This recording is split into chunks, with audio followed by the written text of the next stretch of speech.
విజయవాడ అమర్నాథ్ని ఇక్కడ వైజాగ్లో కూర్చున్నాం, ఎక్కడ కూర్చొని మాట్లాడమన్నాం కాదు. ఒకసారి విజయవాడ రమ్మనండి. విజయవాడ వచ్చి ఒక పులిహోర ప్యాకెట్ ఎవరికైనా అందజేసి మాట్లాడితే బాగుంటుంది.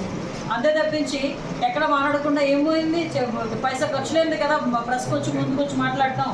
అందుకని నోటుకు వచ్చినట్టు ఏది పడితే అది మాట్లాడుతున్నారు. కొంచెం సంస్కారం ఉంచుకొని మాట్లాడుకోవాలి.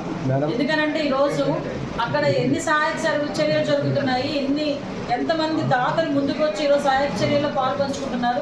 చిన్నపిల్లల సైతం వాళ్ళ కిడ్నీ బ్యాంకులు బయటకు తీసుకొచ్చి ఈరోజు ఏంటి మన సీఎం సహాయ నిధికి తీసుకొచ్చి డబ్బులు ఇస్తూ ఉంటే ఎక్కడో కూర్చొని కబుర్లు చెప్పడం కాదు. ఇంత మాట్లాడారు జగన్మోహన్ రెడ్డి, ఎందుకు కనీసం ఈ టైంలోని కూడా విజయవాడ వదిలేసి బెంగళూరు వెళ్ళాల్సిన అవసరం వచ్చిందంటే ప్రతిపక్ష నాయకుడు కదా పులివెందుల ఎమ్మెల్యేకి ఏంటి అవసరం? ఈరోజు వైఎస్ఆర్సీపీ నాయకుడిగా ఆయన బాధ్యత లేదా? విజయవాడలో ముందు ప్రాంతాల్లోనే చూసుకోవాల్సిన బాధ్యత ఆయనకి లేదా? ఈరోజు బెంగళూరులో ఎందుకు కూర్చున్నాడు? ఆ పాస్పోర్ట్ ఇచ్చుండే లండన్లో వెళ్ళి కూర్చునేవాడు. పాస్పోర్ట్ ఇవ్వలేదు కాబట్టి ఇంకా బెంగళూరులో కూర్చున్నాడు. వాళ్ళు కూడా కబుర్లు చెప్తారు. అసలు రోడ్ల మీదకి వచ్చి కనీసం ఒక వాటర్ ప్యాకెట్, ఒక గులాబ్ ప్యాకెట్ కూడా ఇవ్వలేని వాళ్ళు కూడా ఈరోజు వచ్చి ఇలాంటి కబుర్లు చెప్పడం నిజంగా వాళ్ళ తాలూకా అజ్ఞానానికి ఇది ఒక నిదర్శనం.